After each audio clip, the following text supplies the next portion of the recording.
قل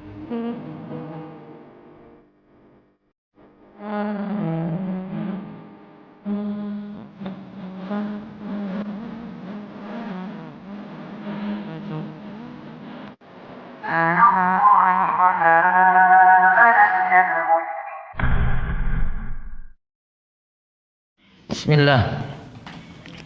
Alhamdulillah wassalatu wassalamu ala Rasulillah wa ala alihi wa sahbihi wasallam. Puji syukur kita panjatkan kepada Allah, salawat dan salam semoga tercurah pada junjungan kita yang besar Nabi Muhammad sallallahu alaihi wasallam. Baik, kita masuk sesi ke berapa? Ke-6. Baik, saya ajarkan satu doa lagi. Doa memohon kemudahan. Diikuti. Doa memohon kemudahan, kemudahan rizki, kemudahan apa lagi? Dapat jodoh. Nah, ngangguk langsung. Nah, ayo saya tuntun. Allahumma la sahla illa ma ja'altahu sahla. Allahumma la sahla. Oh, ini saya catat aja dulu ya, baru ikut ya. Apa tadi doanya?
Allahumma la sahla illa ma ja'altahu sahla wa anta taj'alul hasna idza syi'ta sahla.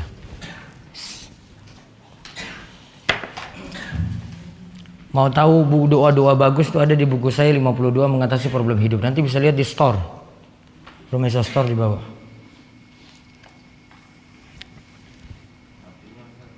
Artinya, tunggu catat dulu. Sudah? Hah?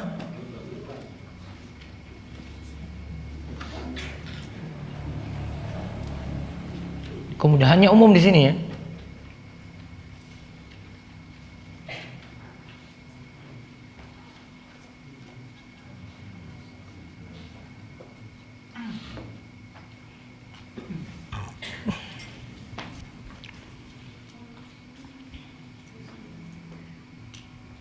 Sudah, tulis artinya.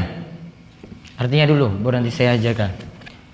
Artinya, ya Allah, tidak ada kemudahan.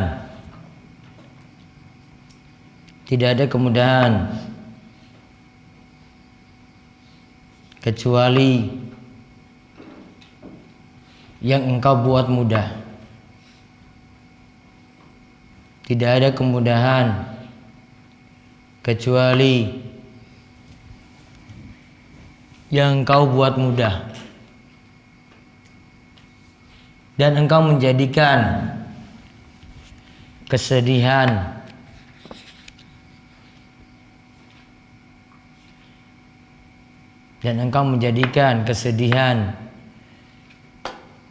menjadi mudah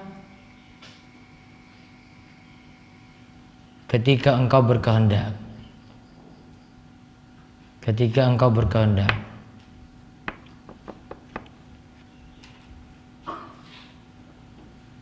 Yang kedua tadi, dan Engkau jadikan apa? Kesedihan, kegalauan. Nah, itu bahasanya itu. Kesedihan, kegalauan. Kesedihan karena apa? Rizki, pekerjaan. Kegalauan karena apa? Kesendirian, kejombloan. Nah, masuk. Jones tadi disumpahin gak nikah-nikah.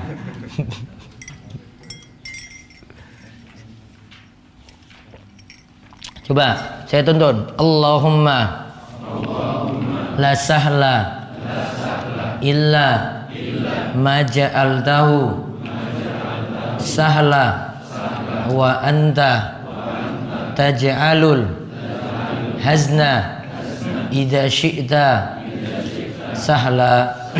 Allahumma la sahla illa ma ja'altahu sahla wa anta taj'alul hazna idza syi'ta sahla.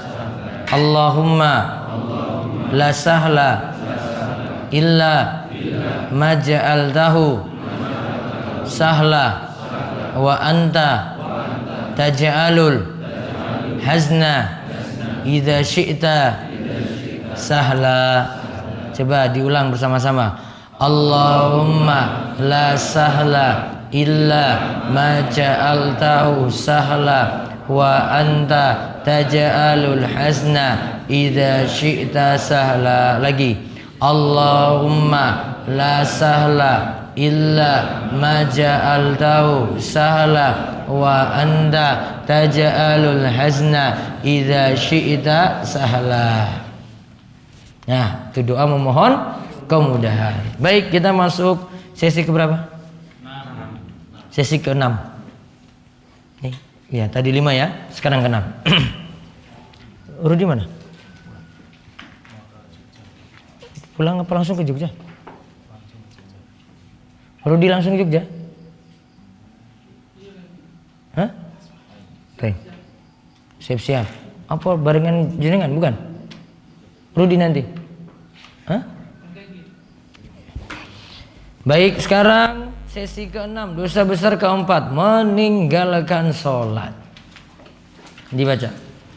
Allah Ta'ala berfirman, maka datanglah sesudah mereka pengganti yang jelek, yang menyia-nyiakan sholat dan menurunkan hawa nafsunya. Menurutkan hawa nafsunya. Maka mereka kelak akan menemui kesesatan-kesesatan kecuali orang bertobat. Surat Maryam ayat 59-60. Ya, terus Allah Ta'ala juga berfirman, maka celakalah bagi orang-orang yang sholat, yaitu orang-orang yang lalai dari sholatnya. Surat Al-Ma'un ayat 4-5. Allah Ta'ala juga berfirman, apakah yang memasukkanmu ke dalam neraka Sakor? Mereka menjawab, kami dahulu tidak termasuk orang-orang yang mengerjakan sholat. Surat Al-Mudatsir ayat 42-43. Dan Nabi SAW bersabda, perjanjian yang ada di antara kita dengan mereka adalah sholat, maka barang siapa yang meninggalkannya, maka dia telah kafir. Baik, kita lihat dulu surat Maryam 59-60. Ini tentang meninggalkan sholat, yaitu sholat apa? 5 waktu. Entah dia tidak sholat sama sekali, namun KTP-nya Islam, ya, KTP-nya Islam, atau sholatnya bolong-bolong. Bisa maksudkan dua hal itu tadi. Namun kalau kita lihat penjelasan ini nantinya, pembahasan ini paling jelas sekali ketika dimaksudkan saat seorang meninggalkan satu sholat saja. Ya, kalau kata Imam Zahabi kan di sini dosa besar ke-4 meninggalkan sholat. Berarti yang dimaksudkan adalah meninggalkan satu sholat saja. Meninggalkan satu sholat saja sudah masuk dosa besar. Gak perlu kita bahas meninggalkan total sholat gitu, enggak. Satu sholat saja, karena kita pembahasannya lagi bahas dosa besar. Maka dia tinggalkan sholat subuh saja, berarti masuk dalam dosa besar. Gak usah bahas dia gak pernah sholat 1 tahun, itu enggak. Itu sudah jelas ininya, dosanya. Namun ini kita lagi bahas meninggalkan satu sholat saja. Mau alasan apapun di situ, entah dia urusan kerja, entah itu karena urusan jalan-jalan, kadang itu karena urusan safar juga, naik pesawat sampai tempat tujuan, gak tahu kalau ada sholat subuh. Bisa jadi kan perjalanannya malam sampai tempat tujuan jam 7 pagi, sholat subuhnya di mana berarti? Hah? Sholat subuhnya di mana? Jamaah takdim. Oh nggak bisa. Terus takhir dengan sholat zuhur. Takdim dengan sholat isya berarti. Nggak bisa. Oh nggak bisa. Kalau udah jamaah takdim sama jamaah takhirnya untuk sholat subuh enak banget itu. Ngobrol aja malam-malam. Wah saya sudah jamaah kok subuh nggak usah saja nggak usah. Nah, kalau dengan jamaah takhir sudah nggak usah bangun subuh aja, sudah kita sudah jamaah ini nanti zuhur nanti kita jamaah dengan sholat subuh.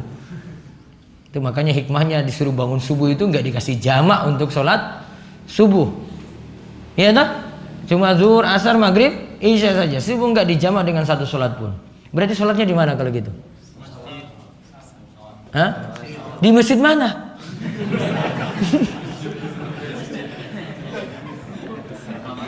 Di pesawat. Hah? Di pesawat kan? Nah, misalnya dia ke Papua sana. Pesawat ngadap apa berarti? Timur. Terus ngadap kiblatnya gimana? Kemana saja? Kursinya dibalik.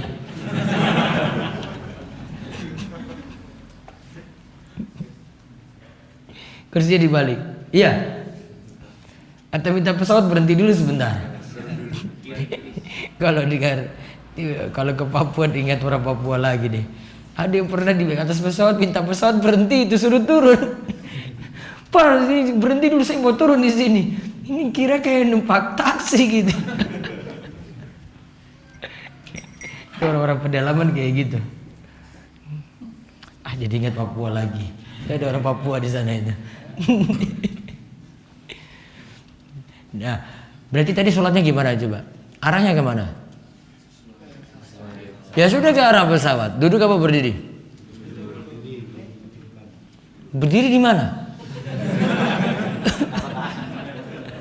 Hah? Di tengah-tengah situ. Pramugari tendang nanti itu. Ini bapaknya kurang kerja. Di mana coba berdiri? Ya duduk. Arahnya kemana tadi? Arah pesawat. Ya sudah semampunya seperti itu. Wudu apa tayamum? Tayamum pakai apa?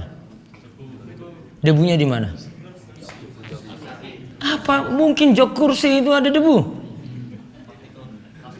Partikel. Kamu pakai partikel lagi. Saya dapat partikel nano debunya Ustaz. Ini nano nih ukurannya. Jadi kan nggak nampak. Gak mungkin di atas pesawat kayak gitu. Iya kan?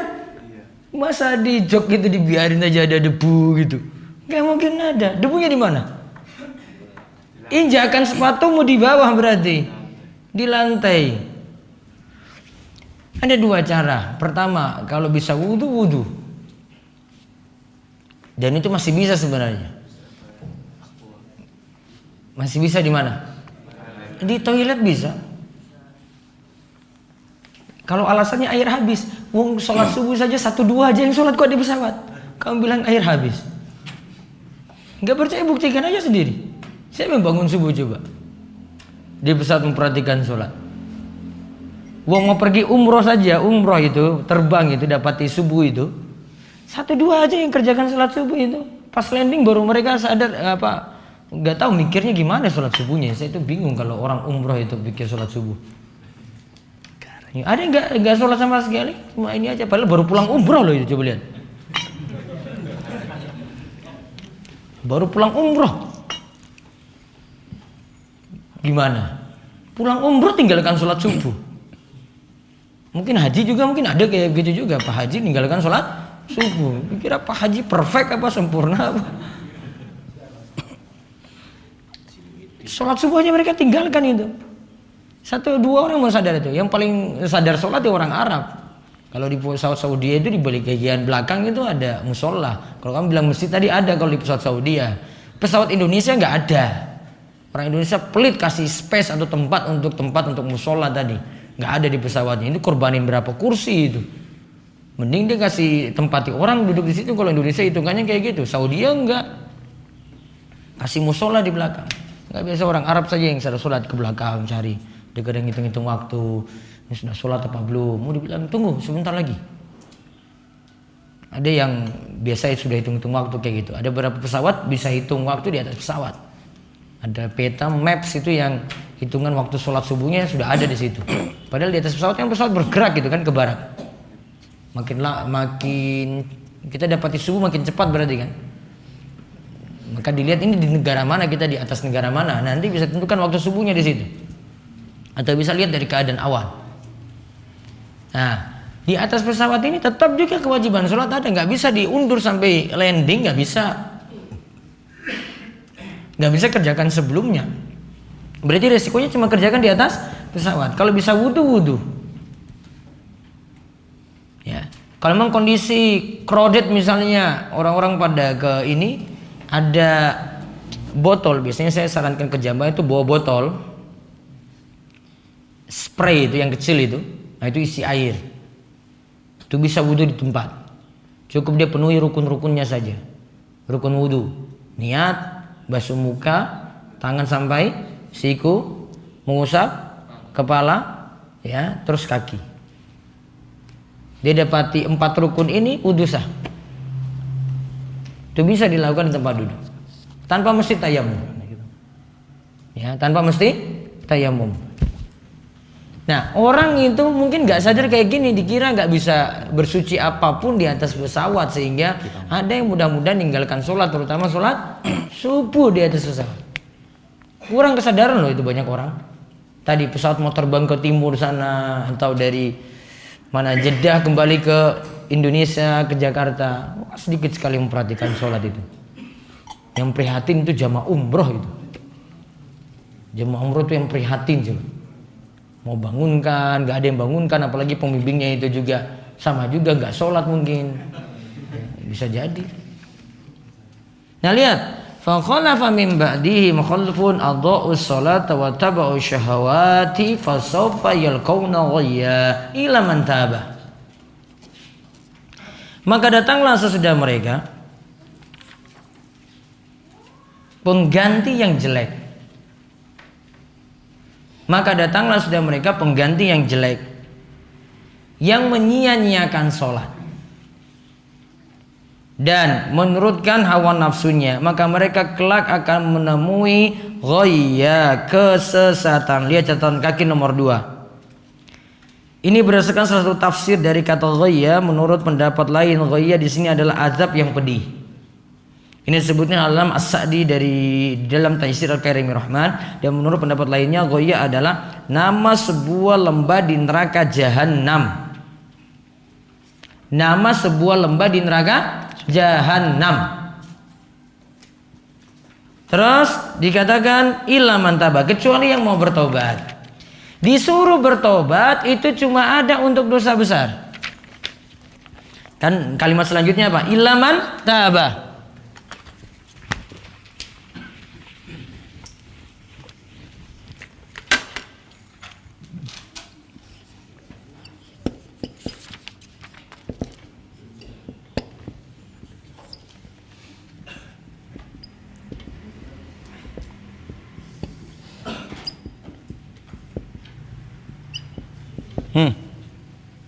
Kecuali yang bertobat ini.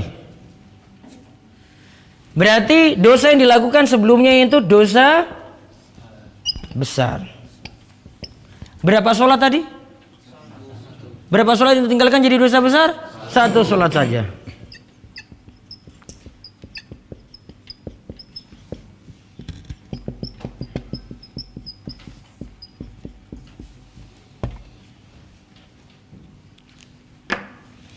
Cukup 1 sholat, bukan 5 sholat. Cukup 1 sholat saja ditinggalkan, sudah masuk dosa besar. Boleh nggak ada misalnya, ini biasa pertanyaan muncul ini, dikarenakan manten atau nikahan, jadi pengantin ini ya, kamu nanti yang nikah ya. Nah, terus akhirnya punya 2 pilihan. 1, sholatnya di jamaah, atau 2, tidak sholat sama sekali. Itu biasa manten kayak begitu. Sholat di jamaah nggak bisa. Ustaz, saya kan pakai makeup. Siapa suruh kamu pakai makeup? Balik bilang, Hapus itu. Setelah itu kamu pakai terserah. Penting kamu sholat. Tapi bisa dijamak. Ya, dalam keadaan ini nggak bisa dijamak, sholat nggak bisa. Sholat tetap dilakukan di waktunya masing-masing. Zuhur di waktunya, asar di waktunya. Ya, kecuali ada sebab syar'i, safar gitu. Bisa jamaah. Terus ayat yang berikutnya. Tadi sudah belum ayat berikutnya? Sudah toh? Ya. Fawailul lil musallin alladzina hum an salatihim sahun. Celakalah orang-orang yang salat, yaitu orang-orang yang lalai dari salatnya. Wailun itu kalimat fawailun.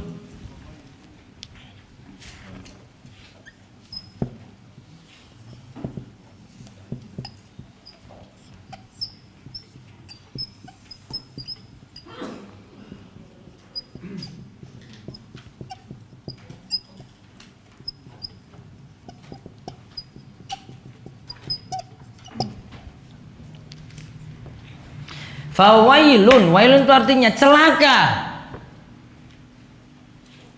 Atau makna yang kedua, nama lembah di neraka, sama dengan Goya tadi. Berarti diancam, kena lembah neraka kamu itu, masuk neraka kamu. Gara-gara apa? Oh, dia itu sholat, lalai dari sholatnya. Dicatat, lalai dari sholatnya di sini maksudnya, ini bentuknya macam-macam ya, lalai dari sholat. Bisa jadi maknanya undur waktu sholat sampai keluar waktu. Undur waktu sholat sampai keluar waktu. Contohnya gimana tuh undur waktu sholat sampai keluar waktu? Sudah bangun jam 4, terus dia matikan alarm, terus lanjut tidur. Bablas sampai jam 7. Itu namanya undur kan? Sudah bangun belum? Sudah. Dia matikan alarm tadi, lanjut tidur lagi sampai jam 7. Itu bukan ketiduran, namun tidur. Iya kan? Nunda sholat nggak itu? Nunda. Masuk ini. Ancaman apa? Wailun. Berarti kalau dapat ancaman fawailun, dosa besar atau tidak ini? Dosa besar. Kemarin kan pengertian dosa besar adalah dosa yang kena hukuman had di dunia atau ancaman di akhirat. Ini saya sudah diancam ini. Lembah di neraka. Masuk dosa besar. Terus lihat lagi Al-Mudaththir ayat 42 sampai 43. Tadi lalai dari sholatnya tadi apa maksudnya? Undur waktu sholat keluar dari undur waktu sholat sampai keluar dari waktunya. Bisa juga maknanya lalai dari sholat tidak khusyuk. Pikirannya mana-mana. Allahu Akbar. Wah ini motorku wis tak kunci apa urung ya. Nah. Nggak konsen. Ya sudah kalau memang khawatir kayak gitu batalkan sholat dulu. Khawatir. Sebagaimana boleh batalkan sholat kalau dalam keadaan darurat ada binatang misalnya lewat di depan kita gitu. Padahal Nabi SAW itu katakan ketika lihat apa binatang seperti ular atau kalajengking itu bisa dibunuh saat sholat. Namun kalau gerakannya sudah banyak dia nyerang ular tadi ya nggak bisa sholatnya jadi sah gitu, ya batal berarti. Berarti dia batalkan sholat untuk bunuh hewan tadi. Berarti kalau ada gempa boleh nggak batalkan sholat? Hah? Boleh nggak? Kalau dia lanjutkan terus mati, salah. Iya toh? Kalau dia lanjutkan ini sudah tahu gempa besar ini, terus dia lanjutkan sholat, terus mati, salah. Dia salah dalam ini, keputusannya salah. Lari dari situ karena menyelamatkan nyawa lebih penting daripada lanjutkan sholat. Sholat masih bisa dilanjutkan kalau keluar. Jadi ada kalau satu kondisi sholat bisa dibatalkan sebab-sebab tertentu, misalnya darurat seperti ini. Ya, darurat seperti ini. Dia tasnya taruh di depan, terus maling mau narik tasnya tadi. Batalkan atau lanjutkan? Apa? Kunci motornya ini diambil. Batalkan apa lanjutkan? Oh batalkan, jelas. Daripada hilang, wah saya lanjut sholat biar hilang saya. Nggak mungkin dia bisa lanjut itu. Sudah nggak khusyuk dia. Itu sudah nggak khusyuk. Khusyuk nggak dicapai, lalai berarti. Khusyuk itu konsen. Konsen cuma memikirkan sholat saja. Hatinya itu hadir dalam sholat. Itu khusyuk maksudnya. Nah terus tadi masalakakum fi saqar Al-Mudaththir 42-43. Qalu lam nakum minal musallin. Kenapa kalian masuk dalam neraka sakor? Qalu lam naku minal musallin. Mereka jawab, kami dahulu tidak termasuk orang-orang yang mengerjakan sholat. Berarti karena meninggalkan sholat masuk dalam neraka sakor. Ancamannya neraka, berarti dosa besar. Lihat tadi hadis yang sudah dibacakan. Al-ahdu alladzi bainana wa bainahum as-shalah faman taraka faqad kafar. Perjanjian muslim dan kafir mengenai perkara salat. Siapa yang meninggalkan salat maka dia kafir. Berarti kesimpulannya meninggalkan salat termasuk dosa kekafiran. Lebih dari dosa besar kalau di sini. Coba baca lagi hadisnya. Dan Nabi Shallallahu Alaihi Wasallam bersabda, barang siapa yang luput melaksanakan sholat asar sebagai bentuk pengingkaran, maka amal ibadahnya telah gugur terhapus. Nah lihat, manfaatatu sholatul asri habita amalu. Siapa yang luput dari sholat asar atau meninggalkan sholat asar, maka amalannya terhapus. Maknanya apa? Berikan keterangan, amalan hari itu terhapus. Berarti walaupun dia sholat subuh, walaupun dia sholat zuhur, namun meninggalkan sholat asar, maka amalan satu hari itu terhapus. Berarti dari kesimpulan ini, gimana kalau ada yang puasa terus puasa Ramadan namun gak sholat subuh, diterima atau tidak? Puasanya diterima atau tidak? Diterima atau tidak? Saya puasa loh.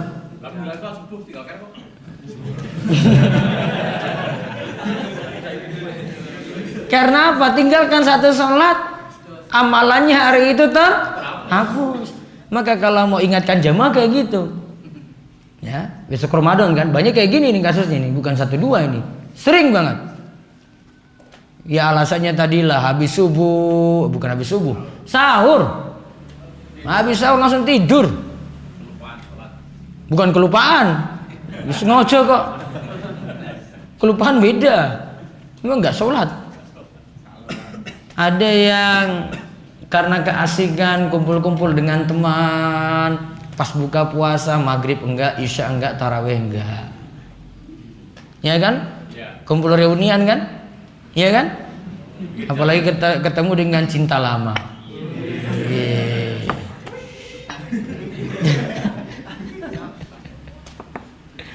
Iya, ngobrol terus dengan teman lama. Ini kalau buka bersama kayak gitu, apalagi kalau sudah di restoran-restoran kayak gitu. Gak ada yang beranjak dari tempat tuh, gak ada. Mau sadar sedikit, mengajak sholat dulu sebentar, ya malas. Ngobrol dulu. Itulah buruknya buka bersama sambil reunian itu kayak gitu. Buka bersama di masjid aja gitu loh. Gratis itu pasti sholat kan. Gratis pasti sholat lagi, coba lihat. Gak ada itu nggak sholat. Kurma ada, ya walaupun cuma nasi bungkus, tapi ada gratis. Hobinya mahasiswa, cari mana yang nasinya enak gitu. Oh sana itu kayak nasi kotak gitu. Oh kono ini cuma nasi bungkus saja, cari nasi kotak aja gitu ya kan. Ya nggak apa-apa, mencari aja. Namun kalau kayak tadi itu tinggalkan sholat lah itu. Karena sebab reunian aja, kumpul-kumpul dengan teman. Aduh, saya nggak enak tinggalkan dia ya. Mau ngajak juga dia nggak mau nantinya. Ya, apalagi kumpul dengan teman-teman, campur dengan non muslim lagi situ reunian. Wah, waktu habis gara-gara kayak gitu. Tinggalkan satu sholat. Tadi kaidahnya tadi ya, tinggalkan sholat asar saja. Sholat asar 1 sholat atau 2 sholat? Atau 5 sholat? 1 kan? Tinggalkan 1 sholat, hapus amalan hari itu. Tadi hapus amalan hari itu pengertian dari Ibnul Qayyim itu. Di antara maknanya amalan itu terhapus. Kalau sholat yang ditinggalkan itu total nggak sholat, seluruh amalannya terhapus berarti. Kalau ini cuma 1 sholat saja berarti amalan hari itu terhapus. Jadi sia-sia. Cuma karena meninggalkan sholat 1 saja. Coba baca lagi. Dan beliau Rasulullah juga bersabda, antara seorang hamba dengan kemusyrikan adalah meninggalkan sholat. Bainal abdi wa bainasyirki tarkus shalah. Tadi disebut kufur, di sini disebut syirik. Antara seorang hamba dan kemusyrikan adalah meninggalkan sholat. Berarti kalau orang meninggalkan sholat jatuh pada kufur atau jatuh pada syirik. Terus dan beliau Rasulullah SAW bahwasanya beliau bersabda, barang siapa yang meninggalkan sholat secara sengaja, maka sungguh jaminan Allah telah terlepas dari dirinya. Nah, man taraka shalah muta'ammidan faqad bari'at minhu zimmatullah. Siapa yang meninggalkan sholat sengaja, maka jaminan Allah lepas. Apa jaminan Allah? Jaminan Allah itu luas sekali. Jaminan Allah bisa jadi penjagaan, Allah jaga dia. Jaminan Allah bisa jadi apa? Allah beri kesehatan. Jaminan Allah berarti apa? Rizki. Jaminan Allah berarti apa? Ada istrinya. Iya tuh Mas. Kesinggung meneh kok iso tekan kono gitu. Terus lihat kalian sih beda kalau saya ngomong ada simbah-simbah itu tak singgung. Ya, kalau simbah-simbah itu lain lagi bahasanya. Ada kamus di sini. Maka dilepas jaminan. Berarti kalau jaga sholat sebaliknya berarti dapat jaminan. Jaminan apa? Rizki, kesehatan. Jodoh masuk nggak? Jodoh, penjagaan Allah, terlindungi. Nggak perlu dia pakai sampai jaminan-jaminan yang nggak pasti. Apa jaminan nggak pasti? Asuransi. Apalagi yang nggak pasti? Hah? Asuransi kendaraan serba pasti juga nggak? Ngurus-ngurusnya juga belum tentu keluar juga. Berarti hukum asuransi gimana? Hukum asuransi? Hah? Haram. Haram apanya? Tidak pasti. Kalau dengan keterpaksaan kita harus ada di situ ya sudah terpaksa. Namun kalau memanfaatkan berarti sebatas premi yang disetor. Klaimnya diambil sebatas premi. Premi itu uangmu. Namun kalau dia ambil lebih daripada itu, jadi apa berarti? Riba. Karena dia sama saya pinjamkan. Iya toh? Ambil lebih, riba berarti jatuhnya. Asuransi ada sisi gharar, ada sisi perjudian. Perjudiannya di mana? Nasib-nasiban. Dapat celaka dulu baru kamu dapat. Kalau nggak celaka, enggak. Untung-untungan. Iya kan? Asuransi kematian itu kapan ada? Nah sudah berarti. Kalau nggak mati, nggak dapat. Itu namanya maisir. Judi itu kayak gitu. Judi kan untung-untungan. Apa judi contohnya sekarang ya judi itu ya? Apa ya judi ya? Sepeda apa biasanya itu? Sepeda apa? Sepeda gembira. Ada uang pendaftaran nggak biasanya? Ada berapa? 5.000. Oh murahan gitu. Berapa? 20 ya? Taruh 20. 1.000 peserta. Total berapa berarti itu? Banyak. 20 juta. Hadiah misalnya mesin cuci. Diundi kan dia dapat nomor terus diundi kan, atau yang duluan nyampe itu diundi kan. Namun ada uang pendaftaran, untung-untungan, nasib-nasiban. Judi di situ. Jadi enggak? Judi. Kalau judi anak kecil itu kecil-kecilan itu main kelereng. Kalau judi kecil-kecilan itu. Nah, untung-untungan kan. Coba lempar bareng-bareng kan. Ini garis. Lempar gitu. Oh, itu jauh, ini dekat. Ya kalau jauh dekat, jauh yang dapat dia jauh, dia tembak yang jauh kan berarti. Iya kan? Kalau dekat untung-untungan dia berarti nasibnya dapat. Terus diambil kelereng tengah temannya. Betul kan gitu kan? Ini kayak saya nggak tahu saja pas kecil. Itu judinya anak kecil itu. Ya, itu judinya anak kecil. Karena dia ambil punya temannya kan? Nasib-nasiban berarti. Kalau dia dapat dekat, oh sudah dapat temannya, kelerengnya banyak berarti. Betul nggak? Judi sejak kecil berarti. Jangan bahas tinggi-tinggi asuransi, judi sejak kecil aja sudah ada. Main kelereng tadi. Kalau orang Jawa apa tuh cara mainnya itu? Kayak gitu kan? Sama ya? Berarti setanah air itu sama ya semuanya itu. SOP-nya sama kayak begitu. SOP judinya itu. Dari kecil diajarin kayak gitu itu. Untung kan kayak tadi. Kalau nggak main yang ada lubang gitu, iya dah. Wah, terus main angkat gini, stuck. Judinya anak kecil dulu kita kayak gitu ya, nggak paham. Kok baru ngaji gitu loh? Iya dah. Orang tua nggak ngajarkan kayak gitu. Orang tua santai aja belikan malah orang tua itu. Nggak tahu kalau anaknya lagi main judi itu, diajarin sejak kecil. Ya kan? Kalau nggak dia pasang taruhan uang. Ya kelerengnya ada, namun uang jadi taruhan di situ. Sama juga, sama nggak? Sama dengan orang main kartu terus tengahnya ada uang nggak? Sama nggak? Oh sama. Perbuatannya aja yang beda macam-macam. Sama seperti sepeda gembira tadi. Modern juga. Sama seperti dapat kupon belanja kemudian nanti dimasukin dalam kotak terus nanti diundi kan? Berhadiah mobil di akhir tahun. Mobil apa berarti? Judi. Gak usah bilang mereknya Pak, mobil judi pokoknya mau semahal apapun. Iya. Rugi banyak kita ini. Makanya ngaji itu biar yang kebodohan-kebodohan itu hilang kayak gitu.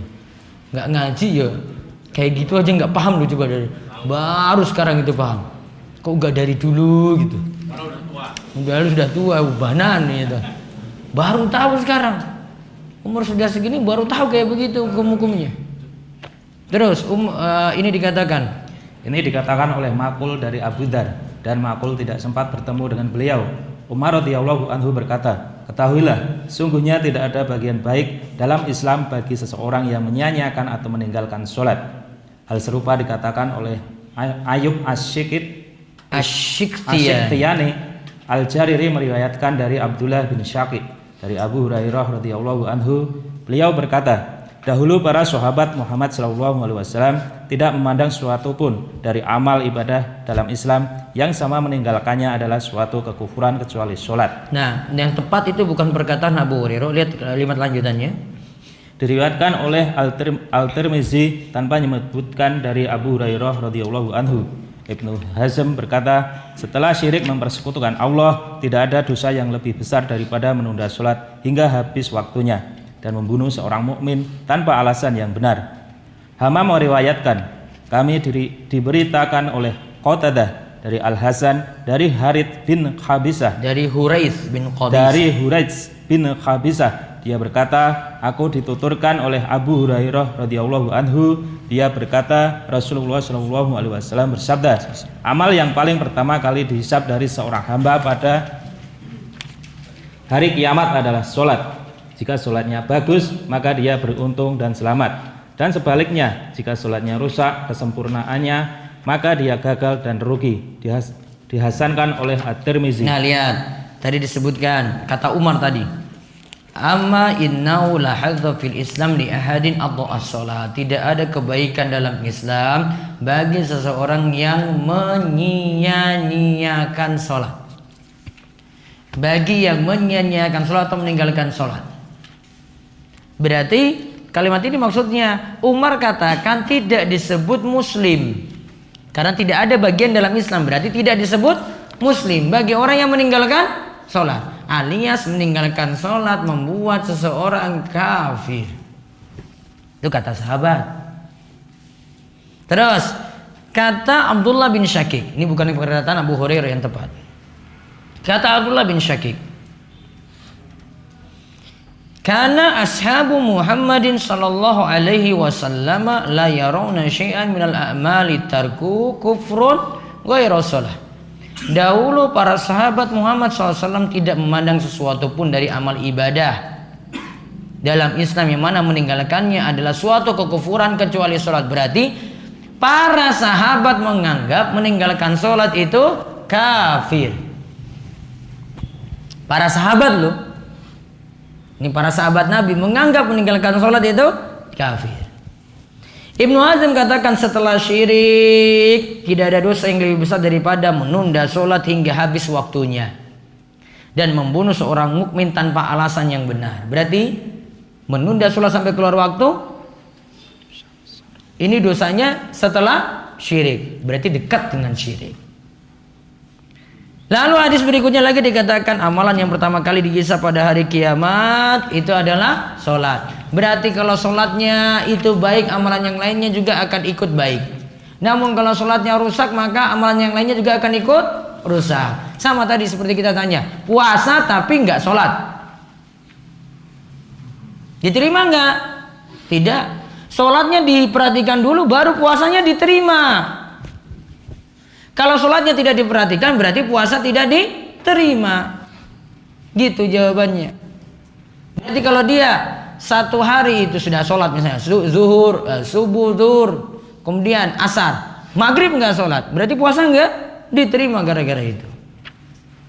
Nah terus Nabi SAW juga bersabda.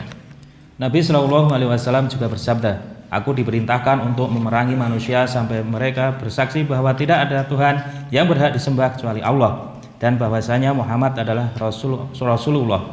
Mereka mendirikan sholat dan membayar zakat. Apabila mereka telah melaksanakannya, maka mereka telah melindungi darah dan harta mereka dari bahaya seranganku, kecuali disebabkan hak Islam dan perhitungan amal mereka adalah kepada Allah. Nah lihat, berarti dikarenakan meninggalkan sholat berhak untuk diperangi. Berarti kalau mengerjakan sholat aman, nggak diperangi kan? Namun kalau meninggalkan sholat berhak untuk diperangi. Terus dari Abu Sa'id. Dan dari Abu Sa'id bahwasanya seorang laki-laki berkata, ya Rasulullah, takutlah pada Allah. Maka beliau bersabda, celakalah kamu, bukanlah aku adalah penduduk bumi yang paling berhak untuk takut kepada Allah? Maka Khalid bin Walid radhiyallahu anhu berkata, bolehkah aku memenggal kepalanya wahai Rasulullah? Beliau menjawab, tidak, barangkali dia melaksanakan sholat. Muttafaqun alaih. Nah, disuruh untuk memenggal kepala kalau meninggalkan sholat. Kalau mengerjakan sholat nggak boleh. Terus baca lagi. Imam Ahmad meriwayatkan di dalam musnadnya dari hadis Abdullah bin Amr radhiyallahu anhu dari Nabi SAW bahwasanya beliau bersabda, barang siapa yang tidak menjaga sholat, maka dia tidak mendapatkan cahaya, bukti nyata, dan tidak pula keselamatan. Dan pada hari kiamat dia bersama Qarun, Fir'aun, Hamam, dan Ubay bin Khalaf di neraka. Dan isnadnya tidak kuat. Nah hadisnya ini lemah. Yang para ulama biasa pakai hadis ini untuk nakut-nakuti orang yang sering meninggalkan sholat. Nantinya pada hari kiamat dikumpulkan bersama Qarun, Fir'aun, Haman, dan Ubay bin Khalaf, semuanya pembesar-pembesar orang kafir.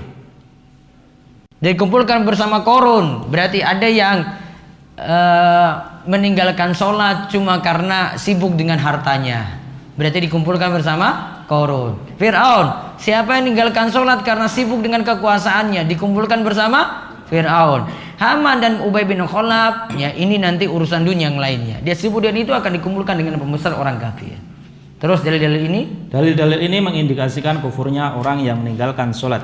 Dan Nabi SAW telah bersabda kepada Mu'adz, tidakkah seorang hamba bersaksi bahwa tidak ada Tuhan yang berhak disembah kecuali Allah, dan bahwa Muhammad adalah hamba dan rasulnya, melainkan Allah mengharamkannya untuk masuk neraka. Muttafaqun alaih.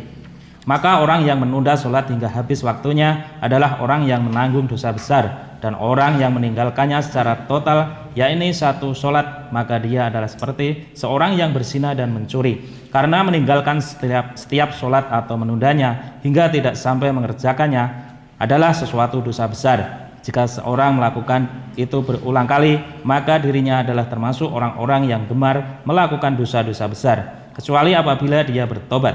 Dan jika harus menerus meninggalkan sholat, maka dia adalah termasuk di antara orang-orang yang merugi dan celaka serta durjana. Baik, kesimpulannya berarti meninggalkan sholat dosa besar. Adapun tentang kafirnya para ulama beda pendapat. Sepakat ulama meninggalkan sholat dosa besar.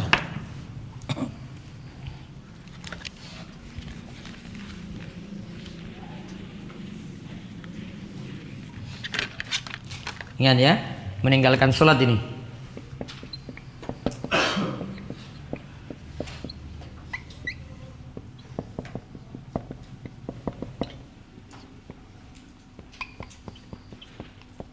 Sepakat ulama ini masuk dosa besar.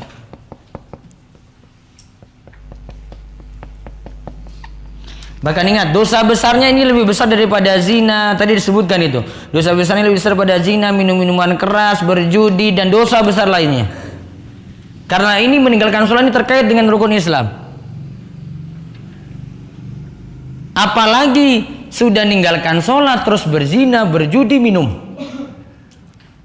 Numpuk-numpuk dosanya. Adapun kafirnya,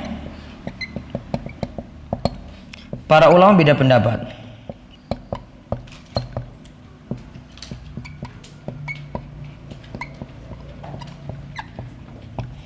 Namun yang jelas tadi, kalau dari kalangan sahabat sendiri, kata Abdullah bin Syakik, orang yang meninggalkan sholat, ya, itu kufur, alias kafir.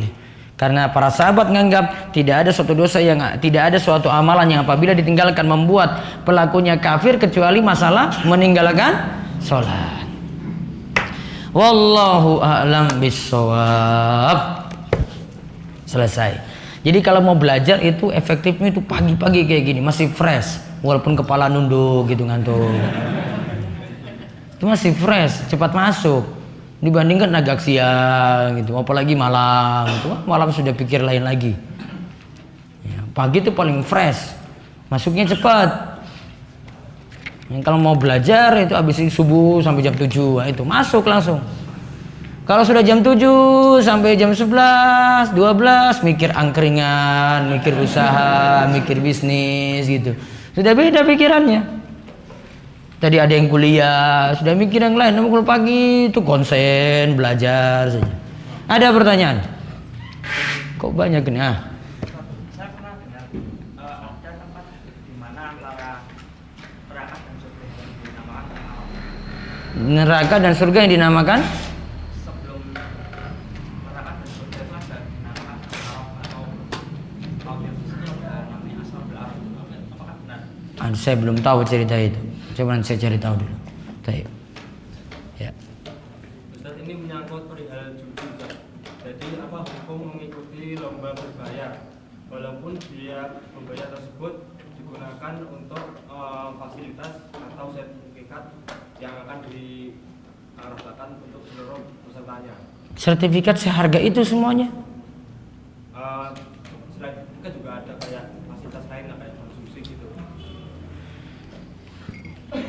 Lebih amannya hati-hati.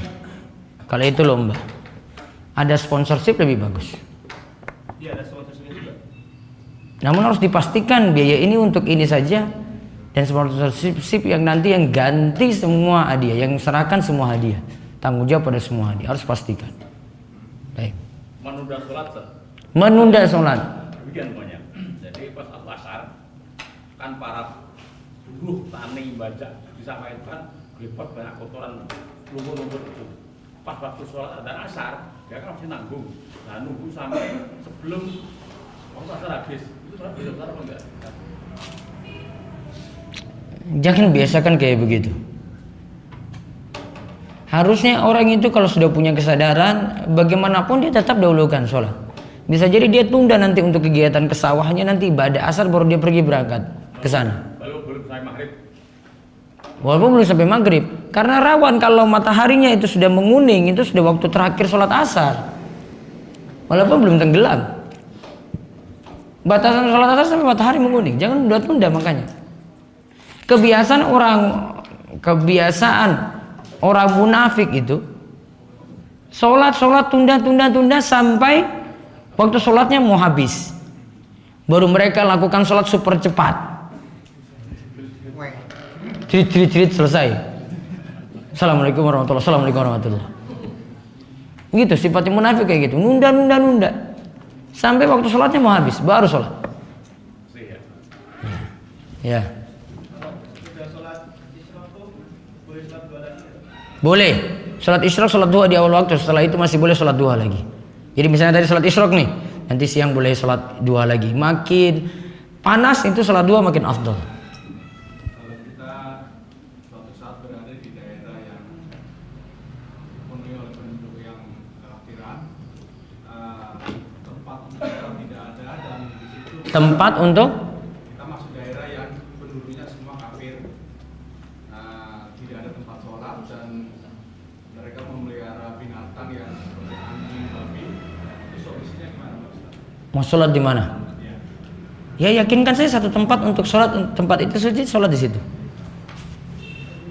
Misalnya numpang dia di rumahnya dulu, baru kita sholat di situ, jaga tempatnya suci sudah. Kalau dalam rumahnya itu ada patung-patung, ada gambar-gambar. Suruh copot dulu. Kalau tidak sholat di luar, di tempat yang di luar, nggak dalam rumah yang ada salibnya. Kalau gitu suruh dia, bapak itu turunkan dulu itu, saya mau sholat dulu sebentar ini. Nanti malaikat sulit masuk ini.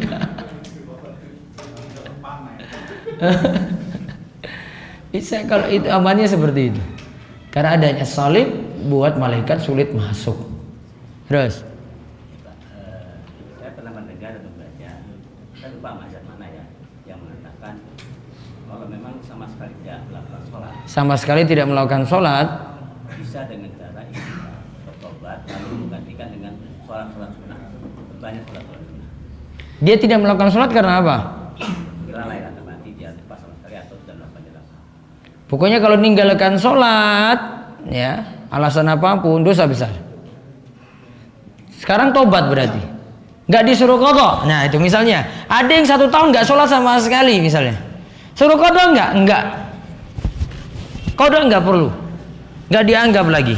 Berarti kewajibannya cuma tobat, kewajibannya tobat, dan tobat ini sulit dipastikan diterima atau tidak. Terus tambah lagi dengan perbanyak sholat sunnah. Gitu yang ada. Ada lagi, ya. Pertanyaan saya tentang apabila yang harus kita lakukan apabila kita sedang sholat sunnah ba'diyah terus ada makmum yang masbuk yang menepuk. Oh. Apa kita harus menggunakan sholat? Jadi jenengan sini sholat sunnah ini, ba'diyah. Terus dia datang, dikira kamu sholat zuhur. Ya, terus dia tepuk. Tek. Mau niatan sholat zuhur barengan kamu kan? Nah, kamu niatannya sunnah, ini niatannya wajib. Maka kamu lanjutkan sholat saja 2 rakaat. Nanti dia tinggal tambahkan lagi berapa. Bagi imam ini beda niat dengan makmumnya yang sholat wajib nggak masalah. Pernah sahabat itu sudah sholat isya bersama Nabi Shallallahu Alaihi Wasallam. Sudah sholat isya bersama Nabi. Terus dia pulang ke kampungnya, ulangi sholat isya lagi. Namanya sholat i'adah. Sholat i'adah, pengulangan. Dia ulang itu sholat itu. Bagi dia yang pengulangan ini sunnah, dia imami jamaah yang wajib. Boleh. Beda niat antara imam dan makmum seperti ini boleh. Yang imam sunnah, yang makmum wajib. Maka berarti tinggal lanjut sholat saja. Tergantung sholatnya. Nah, isya berarti jahar. Langsung dia jaharkan suara. Walaupun dia sholat sunnah. Karena konsekuensinya dia imami waktu itu. Dah. Nolak gimana?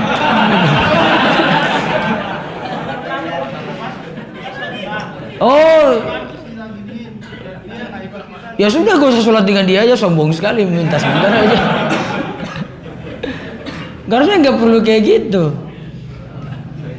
Iya, nggak perlu kayak gitu. Saya kira enggak. Jadi kamu tepuk gini terus gini.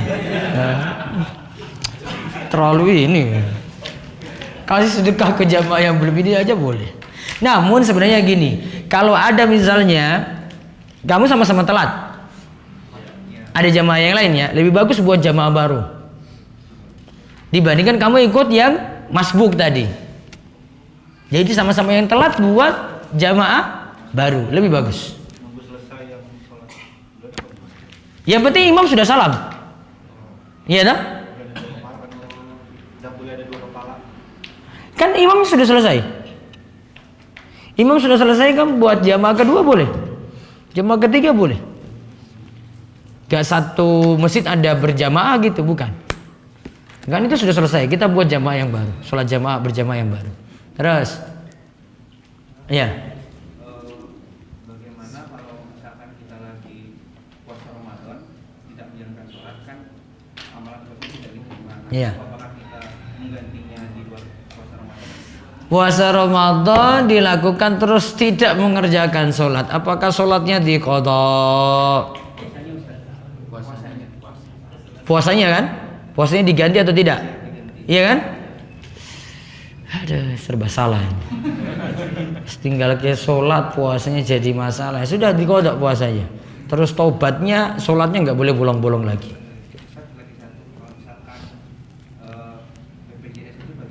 BPJS sama dengan asuransi. Karena dari kampus sendiri itu Mewajibkan. mendaftarkan BPJS, sedangkan kalau dari saya pribadi itu nggak daftar BPJS, tiba-tiba ada BPJS. Nah itu bagaimana? Kalau kampus paksakan, daftarkan nggak apa-apa. Namun kalau memanfaatkan tadi sesuai dengan premi yang disetor, iuran yang disetor. Kalau memang nggak bisa pastikan, nggak gunakan, berarti lebih aman. Satu lagi. Ustaz, tadi kan sudah dijelaskan bahwasanya barang siapa yang meninggalkan sholat maka dia telah kafir. Lalu bagaimana bila ini terjadi dalam sebuah rumah tangga, Ustaz? Salah satu dari istri apa suami ada yang tidak sholat, apa? Istri nggak sholat, suami cari istri baru aja. Saya itu suami atau istri, status pernikahannya gimana ini? Pada semangat sekali. Kowe ora salat wae ora apa-apa, aku ora golek bojo meneh. Pak kowe ini lho, tuh dia seru betul. Ya kalau bisa dinasihati lah. Kalau fatwa yang ulama Saudi itu nikahnya langsung jadi batal. Kalau fatwa ulama Saudi itu nikah jadi fasakh, batal, bukan cerai, batal langsung, nggak ada ngurus-ngurus cerai di situ. Berarti statusnya lanjut zina berarti. Oh, makanya cari lagi itu.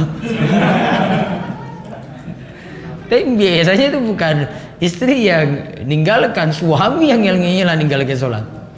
Istrinya rajin gitu. Sudah. Kalau bisa nasihati. Kalau tadi itu cuma fatwa ulama Saudi itu. Keras kayak gitu.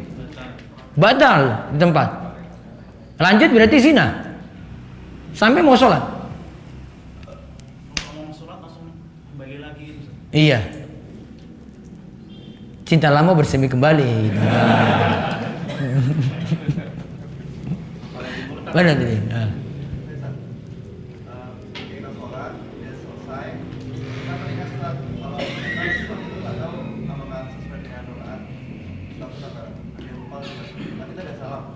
Terus kita sudah salam.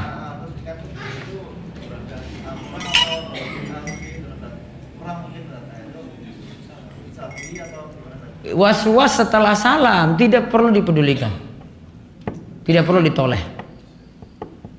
Was-was setelah salam, sudah salam. Waduh tadi kentut nggak ini dalam sholat ya? Saya yakin nggak kentut. Ya sudah itu yakinmu betul. Sama dengan itu juga.